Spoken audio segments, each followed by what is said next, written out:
अब अगली खबर की बात करते हैं। अगली खबर बिहार की है, जहां वोटर रीवेरिफिकेशन पर राजनीतिक एक्शन के बीच आज सुप्रीम कोर्ट की एंट्री हो गई और कोर्ट ने साफ कर दिया कि बिहार में वोटर कार्ड रीवेरिफिकेशन का काम नहीं रुकेगा। चुनाव आयोग अपना काम करता रहेगा। हालांकि कोर्ट के इस आदेश में कई सवालों के साथ नियम और शर्तें भी लागू हैं। दरअसल कई राजनीतिक दलों ने बिहार वोटर लिस्ट रीवेरिफिकेशन के खिलाफ याचिका दायर की थी, जिस पर आज सुनवाई हुई। राजनीतिक दलों की तरफ से वरिष्ठ वकील कपिल सिब्बल और अभिषेक मनु सिंघवी जैसे वकील मौजूद थे। सुनवाई के दौरान कोर्ट ने 3 बड़ी बातें कही। पहली, मतदाता सूची का विशेष गहन पुनरीक्षण जारी रहेगा। दूसरी, आयोग को आधार, वोटर आईडी और राशन कार्ड जैसे दस्तावेजों को शामिल करने पर विचार करना चाहिए। तीसरी, चुनाव आयोग का ये कदम संविधान के अनुरूप है, लेकिन थोड़ा देर से आया है। चुनाव आयोग ने भी अपना पक्ष रखा और ये कहा कि आधार कार्ड को जरूरी दस्तावेज मानने पर वो विचार करेगा।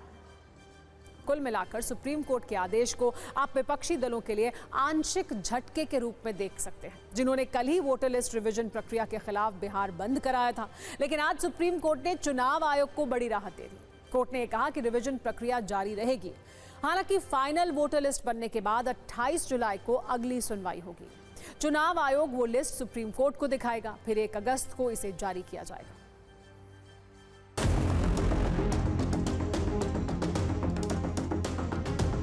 28 जुलाई को इस पर सुनवाई होगी और सुप्रीम कोर्ट ने स्टे करने से साफ साफ मना कर दिया है। जो इलेक्शन कमीशन का जो ड्राइव चल रहा है, स्पेशल ड्राइव चल रहा है डोर टू डोर जाके, उस पर सुप्रीम कोर्ट ने कोई नहीं रोक लगाया है।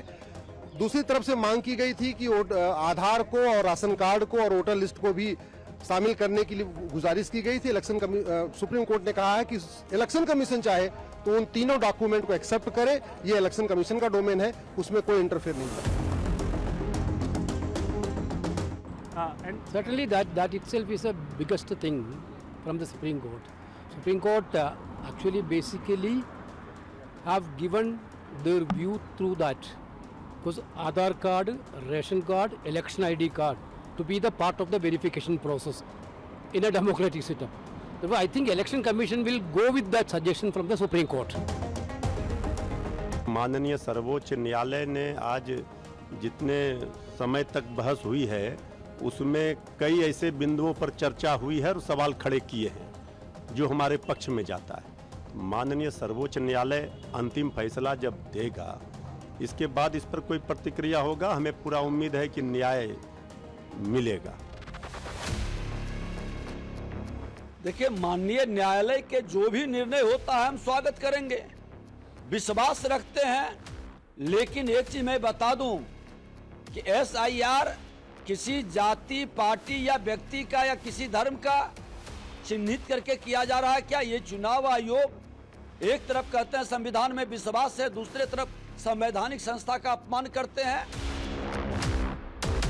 आप लोगों के लिए एक दिक्कत खड़ी कर रहे हैं और एक बहाना ढूंढ रहे हैं कैसे वोटर रोल से उनका नाम हटा दिया जाए, और 5 महीने पहले करना दिखाता है कि कहीं ना कहीं चोर की दाढ़ी में तिनका है। तो मैं उम्मीद करती हूँ सुप्रीम कोर्ट इसका संज्ञान लेकर प्रजातंत्र के उसूलों को और संविधान ने जो वोटर को अधिकार दिया है उसका किसी तरीके से हनन ना हो, उस पर कार्रवाई करेगी और ये पूरी एक्सरसाइज को खारिज करेगी।